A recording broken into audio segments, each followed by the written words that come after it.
L'Europe est un des continents les plus riches au monde, mais au niveau de ses États, il existe tout de même des différences qui ont été exacerbées par la récente crise économique. Depuis toujours, l'Union européenne a une politique régionale qui vise à réduire ces écarts par un transfert de ressources des régions les plus riches vers les plus pauvres. La politique régionale, c'est une politique d'investissement. Avec de l'argent européen, nous faisons des investissements dans toutes les régions, tous les 271 régions en Europe, pour obtenir des résultats concrets et pour avoir une croissance économique surtout à 7 ans.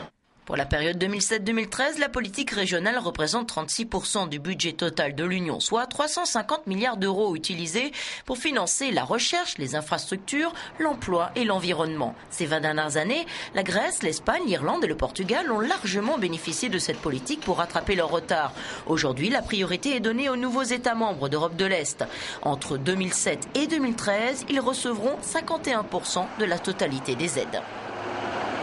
Les États membres doivent penser à des projets, proposer des projets concrets, dire nous pouvons financer telle ou telle partie, en général c'est 50%, pour certaines choses c'est 75% ou un peu plus, que l'Union européenne paie et le reste doit être payé par eux.